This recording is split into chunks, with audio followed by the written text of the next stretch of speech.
샬롬 반갑습니다. 2월 9일 금요일 새벽 하나님께 올려드립니다. 함께 작은 불꽃 하나가 찬양 부르십니다.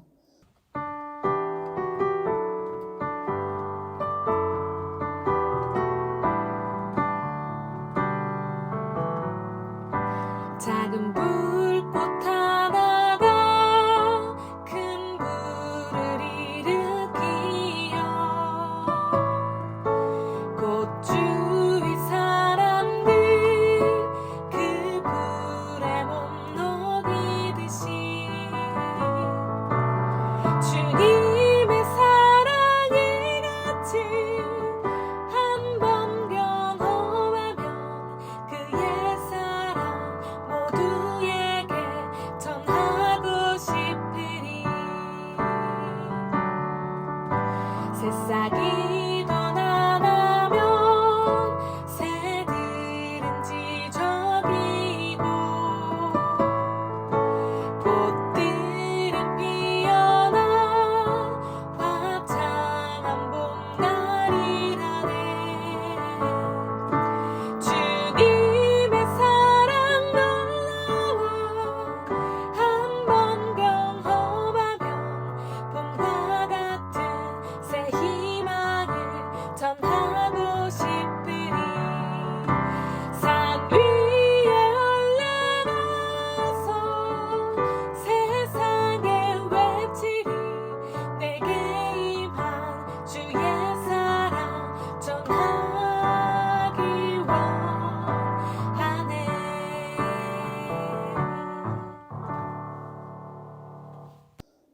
오늘 말씀 고린도전서 15장 1절에서 8절입니다.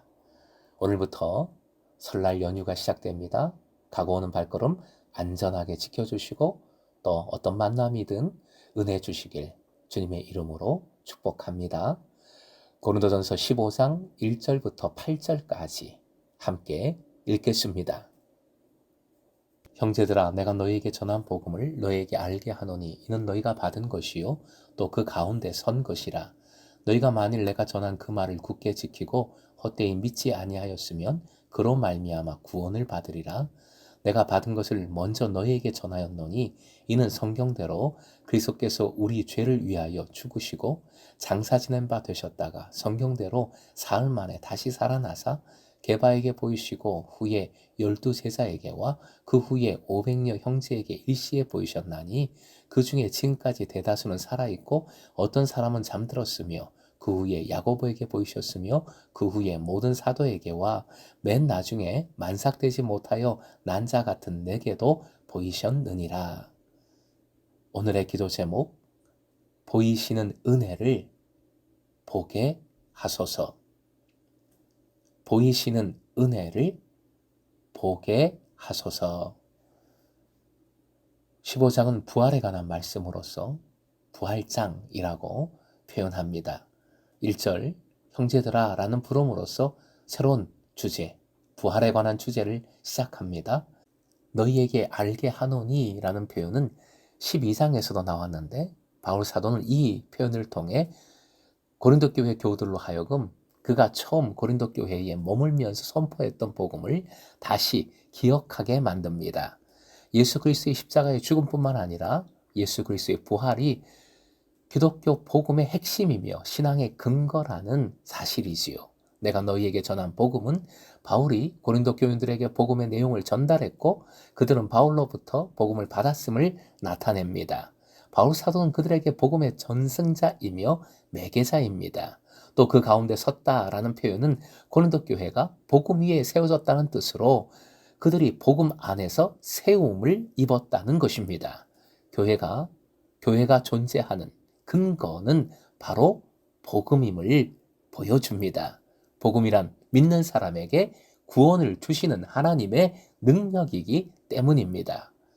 2절 너희가 구원을 받으리라 합니다. 이는 종말론적인 최종적인 구원이 지금 현재적으로 이루어지고 있음을 말합니다.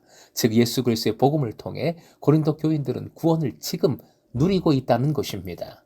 하지만 그것은 그 말을 굳게 지키고 헛되이 믿지 아니하였으면 이라는 조건이 있습니다. 이러한 가정법은 당시 고린도 교인들이 갖고 있는 구원의 자리가 위기에 처해 있음을 암시하는 것이기도 합니다. 그들이 예수 그리스도의 십자가와 부활의 복음을 왜곡하고 있었다는 것이지요. 헛되이 믿다라는 것은 말씀에 기초하지 않은 신앙입니다. 따라서 바울 사도가 전한 복음을 굳게 지키는 것이 구원을 얻는 조건이라는 것은 구원이 철저히 하나님의 말씀에 대한 바른 믿음에 의한 것임을 강조하는 것입니다.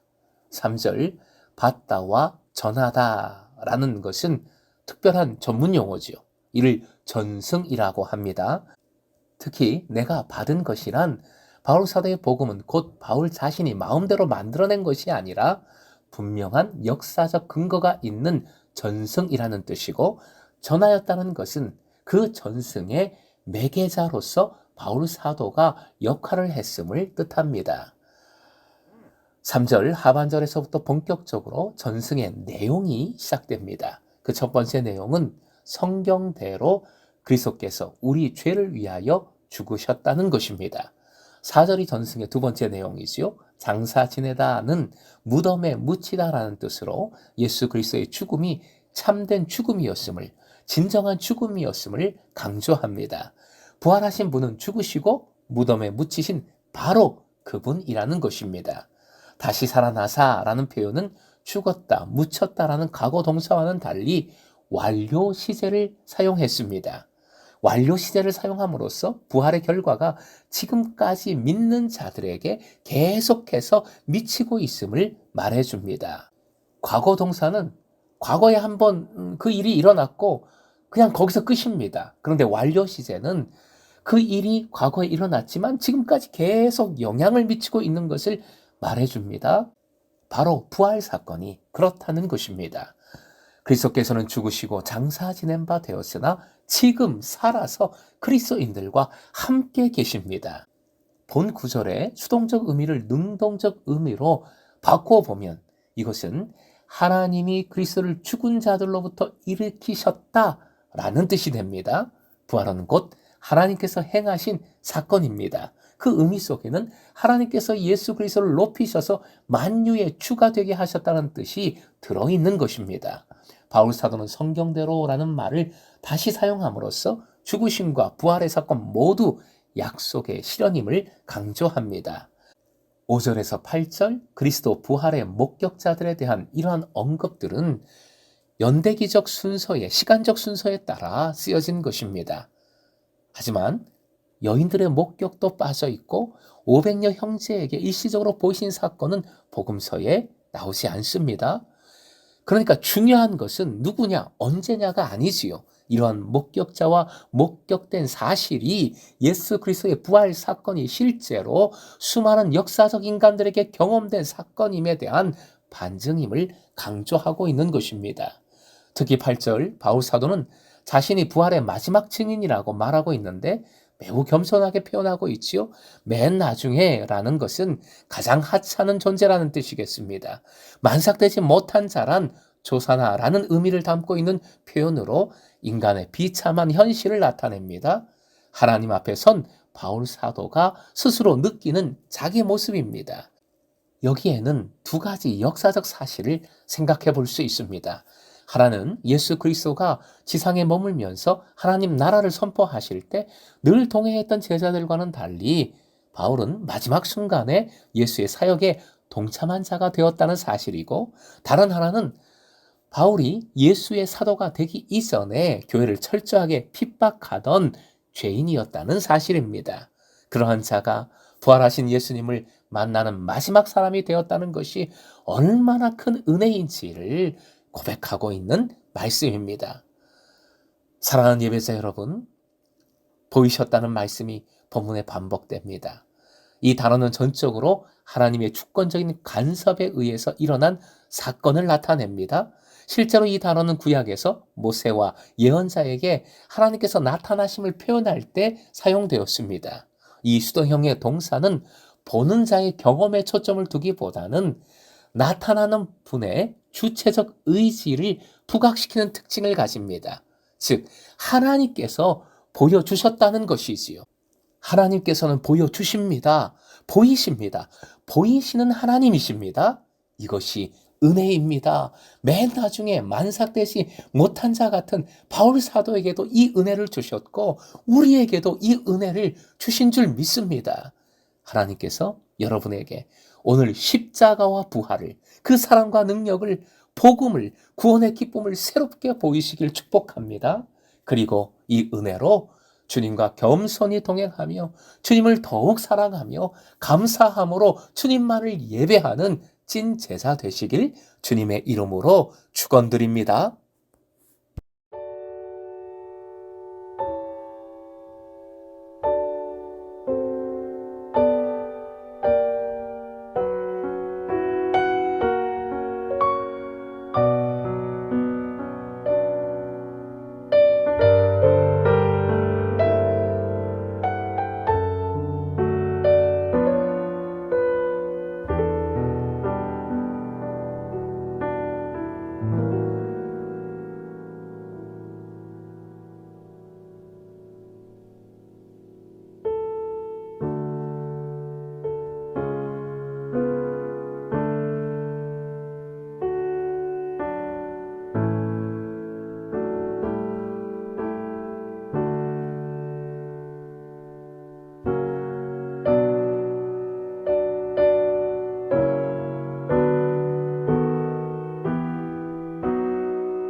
주